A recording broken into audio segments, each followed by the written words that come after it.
Good day, everyone. This is Mae M, Meñez, and I am the group leader of Group 2, and I am going to continue discussing the sources of credit information. The General Mercantile Agency. The principal service rendered by General Mercantile Agency is to provide the credit information it has assembled from all parts of its business fields of operation. Its main purpose is to have updated and complete information regarding the status of all business concerns in which the subscribers are interested. So they uses these records to develop credit ratings for the companies it tracks. These credit ratings are in turn used by other businesses for them to determine if the business is credit worthy or not. So ratings from a mercantile agency influence whether or not a company can get loans, the amount a company is able to borrow, and what kinds of repayment terms business loans will have. Just like credit ratings on consumers have an impact on interest rates and money available for borrowing. The most widely used general mercantile agency is Dun& and Bradstreet. It is also the first of its kind in the world. They compile company trade summaries such as including business credit reports, competitive landscapes, industry benchmarks, and company revenue, and much more. So roughly 20 suppliers' experiences are included in the company study. The highest recent credit given and the period of the relationship are stated, as well as the amount of debt owed, the terms of sale, the method of payment, and any past due sums, if any. The Dun and Bradstreet report is extremely trustworthy and no more inquiry is necessary. They also provides other services such as publishing of a variety of reports like the Dun and Bradstreet Reference Book, individual company reports, and international reports, which are considered as special reports. The listing is arranged alphabetically by town or city within the particular state or province. The book is published every 2 months. Then the business listed in the reference are commercial enterprises such as manufacturers, wholesalers, retailers, business services, and other forms of business buying on credit. Good day everyone, I am Kerlene N, Quilang, and I will be reporting the continuation of sources of credit information. Special mercantile agencies are sometimes called as trade agencies. Special mercantile agencies differ from the general mercantile agencies, whereas it is only limited to firms in a particular or single line of trade or in a particular region. Its main purpose or function is to provide credit information through reports, periodic supplement sheets, and rating books. This means that they provide credit information only for a specified line of trade. They also collect delinquent accounts for their members. When we say delinquent accounts, these are the accounts na di nabayaran kahit yung minimum payment man lang ng credit for 30 days or more. The next source of credit information may come from personal investigations. Personal investigations is another form of gathering information for credit files. A staff of full-time reporters is maintained. The company also makes use of the services of independent correspondents located in remote areas. It is made by a particular individual to gather detailed factual information. These sources directly observe, analyze, and research every little part of information that is necessary and needed to credit. The next sources are public and published records. These consist of all legal recordings such as deeds, mortgages, suits, judgments, and current news items such as clippings from newspaper and trade journals. This record might be in printed materials or in online sites. These are records that other people or entities could look up about you as a debtor. We also have credit bureaus as a source of credit information. These are associations of businessmen providing information gathered from each other to other members of the organization. In the United States, credit bureaus are generally recognized as among the most important sources of credit information. The credit bureaus have in recent years become the principal clearinghouses for information. Credit bureaus are also known in the U.S. as a credit reporting company or credit reporting agency, which collects and researches individuals' credit information and sell it to creditors. Dito, ang mga credit bureaus ay nagagather lang ng mga information about an individual's credit risk, status, or such, at ito ay ibebenta nila sa mga lending institutions. There are two kinds of credit bureaus, namely Retail Credit Bureau and Credit Interchange Bureau, and this will be discussed by the next reporter. Thank you for listening. Good day everyone, I am Mae M. Castro and I'm going to discuss to you the continuation of our report. My topic is the two kinds of credit bureaus. First, the Retail Credit Bureau. Credit bureau is the one who is responsible to the information of their creditors. They research or collect information about them before they decide if the creditor is able to guarantee to pay back. In the U.S., local merchants mostly own credit bureaus in the form of local credit associations. In this association, they elect their board of directors who is responsible for the operation and sets policies as well. Some bureaus are owned and operated by the local Chamber of Commerce. When we say Chamber of Commerce, it is an association of business people who promote and protect the interests of its members. Bureaus charges fees for their services because they actually operate to earn money or profit. Their members and customers also gives information or feedback about the bureau. In this information on feedback, the bureau can make a reliable reports whether the information are facts or opinion. The credit bureau should analyze the information or data well to avoid shortcomings and omissions, because this information can be used by them to avoid from other illegitimate sources. The second kind of credit bureau is Credit Interchange Bureau.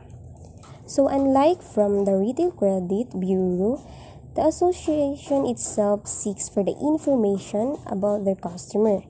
The Credit Interchange Bureau exchanging information about the local credit bureaus.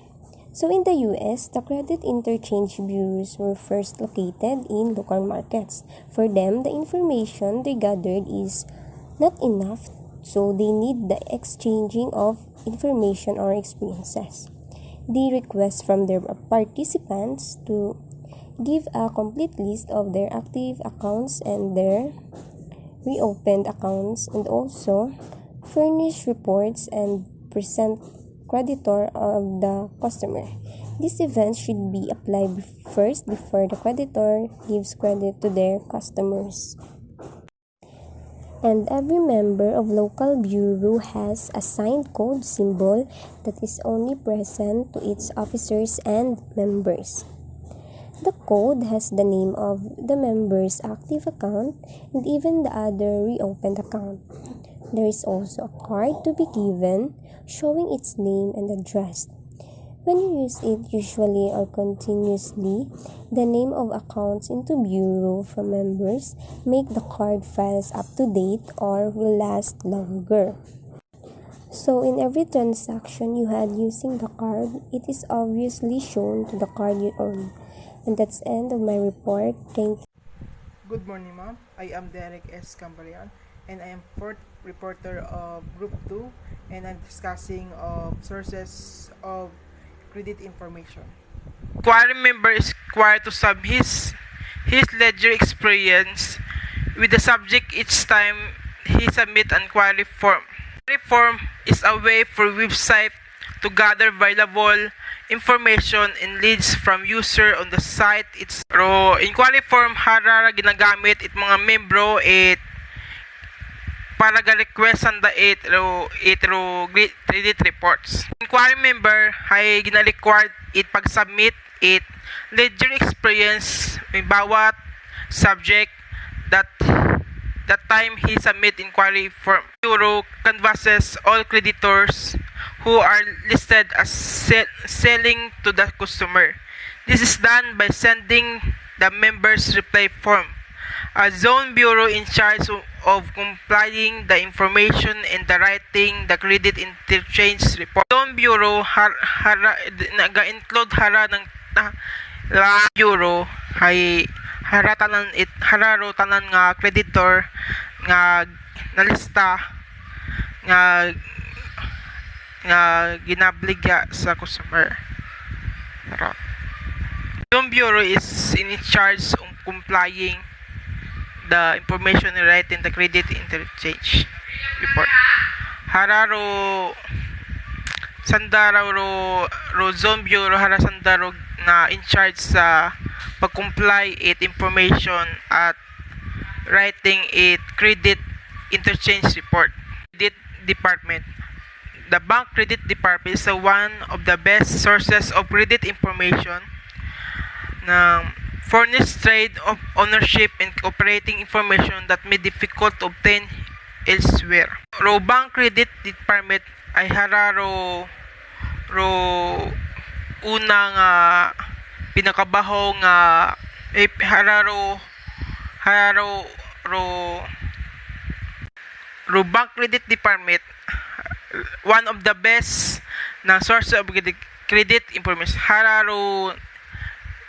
Hararo na number one nga manami nga sources nga para ilala bank credit department hararo sambilog nga manami nga sources nga mabuo sa credit information nga gaayos it pagtitrade it ownership at operating information. Knowing may the type of information you obtain from a bank. First, how long did the bank have the account? Information allows the bank to give an evaluation of the customer. Una nga type of information nga hay sandara ga tao it information halin sa bangko para sa mga tao nga sa mga customer it parang bank. The second one is what is the average account balance. This will help you determine the customer liquidity. If you compare this balance with other balances of businesses in related field, you may recognize the situation that may necessitate further investigation. Bank generalize the information they give. They only furnish average bank account balances because they are prohibited to divulge and depositor balances. Pangayawang type 8 information hay ro what is the average account balance. Kaya na to nga ma-determine ro customer nga liquidity. Kung ikumpara naton ro balance it isang business to another is in another balances of business hay Hi, good day everyone. I am your next reporter. I'm gonna continue what where Mr. Derick stopped. I am Demontaño Joevelyn C from BSBA FM3. Here we're gonna continue the number 3. Is the customer a borrowing or non-borrowing customer? If not, why not? The customer may depend on outside financing rather than on the cheaper bank financing. If the customer is a borrowing one, you may want to find out the following. We have here A. How much is the outstanding balance and how long will it take him to pay it back? It is necessary to know whether the bank obligation will be in conflict with the trade obligation. Next we have, is the loan secure or unsecure? An unsecured loan is an indication that the customer is a good credit risk. We have to see is how often does the customer borrow? A customer with a regular borrowing account can be reliable customer, although frequently large borrowing can make an indication that the customer is undercapitalized. Whether the possible it would be more effective if the deal through your own bank, you may request them to conduct a credit investigation with other banks. Bankers have the tendency to be more honest with their fellow bankers. Next, we have the information from reference. Reference indicated in the information sheet and obligate from the interview could give light on the prospective customer's credit worthiness. This may be made by email or by telephone call. However, beware of the reference that may deliberately want to derive your or mislead you. Next, we have here the compilation of the credit report. The credit report is now compliant when all the data have been gathered. This would be include financial statement, ledger experiences and comments of references, and observation of the reporters. The credit investigators writes down all the facts in the standards from use all the purposes. He now gives you his rating. If doubts arise, the rating gives, then review committee goes over the file and make its decision. And that's all my report. Thank you.